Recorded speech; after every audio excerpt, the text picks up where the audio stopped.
Halo teman-teman, Assalamualaikum warahmatullahi wabarakatuh. Salam sehat, kembali lagi di channel YouTube aku. Jangan lupa ya untuk selalu like, komen, subscribe, dan juga jangan lupa di share ya, dinyalain tombol loncengnya.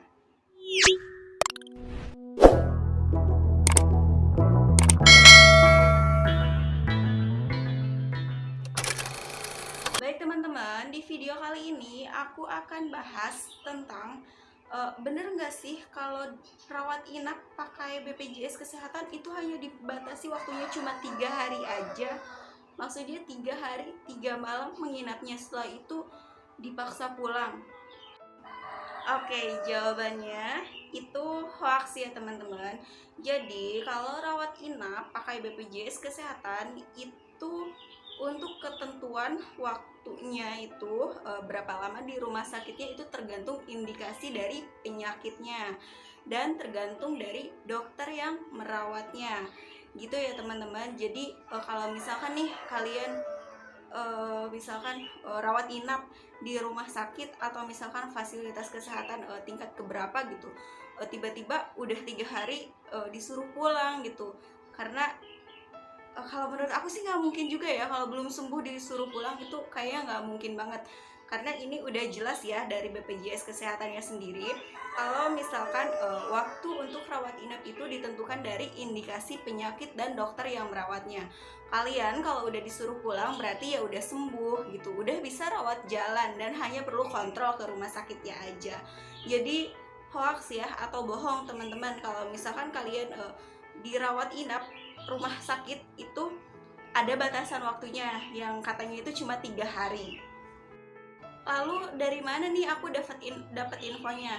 Aku sebelum bikin video biasanya kayak baca-baca dulu, kayak lihat channel-channel YouTube teman-teman yang nge-share juga tentang BPJS, atau enggak aku kayak lihat di Wikipedia. Aku baca-baca juga kok, aku lihat juga dari kayak yang posting-posting, bahkan itu dokter loh yang yang kayak Q&A answer gitu. Nah, jawabannya itu ya sama. Aku juga kan ini berdasarkan pengalaman juga ya. Jadi kalau misalkan rawat inap di rumah sakit, kalau kita belum sembuh itu nggak mungkin dibolehin pulang malah. Nah, kalau tergantung dari pengalaman aku, ini aku kayak udah rawat inap di fasilitas kesehatan tingkat pertama baru banget nih kemarin. Aku lebih dari 3 hari kok dan gak disuruh pulang kalau misalkan kita masih punya keluhan dan masih sakit gitu. Itu dokternya dokter umum ya teman-teman. Nah jadi itu nggak dibolehin pulang kalau misalkan kata dia misalkan masih punya keluhan gitu. Itu biasanya akan dicek lagi apa gitu indikasi penyakitnya. Biasanya juga ditahan sih kalau mau pulang. Jadi nggak tentu ya teman-teman, itu tergantung dari penyakitnya sendiri. Kalau misalkan emang udah boleh pulang dan boleh rawat jalan, jadi dipantau aja gitu, harus kontrol-kontrol aja, itu baru mungkin yang dikatain 3 hari harus pulang itu. Ditegaskan lagi kalau misalkan pakai BPJS itu nggak 3 hari disuruh pulang juga ya teman-teman. Kalau misalkan kita masih sakit, ya masa iya sih kita juga kan bayar ya pakai BPJS itu ya, meskipun sistemnya subsidi silang gitu. Nah jadi kita kan bayar, mana mungkin kan asuransi kita bayar tapi kita masih sakit kok disuruh pulang, nggak mungkin ya. Terus pengalaman kedua aku ini pasca operasi sesar juga sih. Kalau sesar memang bener 3 hari, bahkan 2 hari, 2 malam 3 hari itu memang harus bukan harus sih, udah diperbolehkan pulang karena mungkin udah dalam jangka waktu segitu memang si dokternya itu mungkin udah pasti gitu kalau misalkan kita udah sehat gitu, udah bisa jalan, udah bisa kayak makannya bagus gitu, itu baru boleh pulang. Nah kalau misalkan ada indikasi penyakit lain, ya ditahan sih biasanya, kita kayak diobservasi lagi gitu ya teman-teman. Jadi bohong banget kalau misalkan berobat pakai BPJS di rumah sakit rawat inapnya itu hanya 3 hari, itu bohong banget. Nah aku juga ini dilansir dari pengalaman aku sendiri. Ini kan aku operasi sesar itu aku operasi sesar memang hanya 2 malam 3 hari disuruh pulang, tapi ternyata bayi aku kan harus rawat inap, nah itu lebih dari 3 hari kok. Dan BPJS-nya itu memang sih langsung didaftarkan secara mandiri, jadi si bayi aku itu udah kayak punya BPJS sendiri, dipisahin dari aku gitu, dari ibunya. Nah setelah didaftarin BPJS sendiri baru dia bisa rawat inap, dan itu lebih dari 3 hari kok, sampai sebulan kalau nggak salah anak aku itu dirawat di rumah sakit. Jadi tergantung indikasi penyakitnya. Nah kalau misalkan udah uh, sehat atau misalkan udah bisa rawat jalan, itu biasanya boleh pulang teman-teman. Jadi bohong ya, sekali lagi nih aku ngomong, bohong di rumah sakit ketika memang harus 3 hari, ada batasan waktunya gitu. Nah kalau memang kalian merasa dirugikan ya, misalkan kita masih sakit tapi kita udah disuruh pulang gitu, kalian lapornya kemana nih? Bisa kalian lapornya itu ke care center BPJS kesehatan ya, di 165. Kalian bisa telepon aja di situ ya teman-teman, pengaduan. Jadi nanti kalian biasanya akan diangkat teleponnya oleh kantor pusat, kalian tinggal nyebutin aja kalian dirawat di paskes mana. Kalau bisa ya kalian jelaskan kronologi detailnya gitu, biasanya mereka akan seperti itu. Aku belum pernah juga sih kalau misalkan pengaduan, tapi boleh pengaduan kalau misalkan kalian memang tidak dilayani secara tepat ya, misalkan kalian indikasi medisnya atau misalkan kalian belum sembuh rawat inap tapi kalian udah disuruh pulang gitu. Nah kalian bisa pengaduan di care center di call center BPJS kesehatan ya, di 165 teman-teman.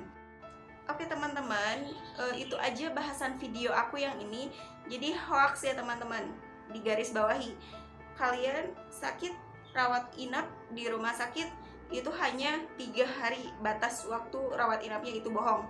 Jadi harus jadi tergantung indikasi penyakit sama si dokter yang merawatnya. Biasanya kalian akan dibolehin pulang kalau misalkan kalian udah sembuh dan udah bisa rawat jalan ya teman-teman.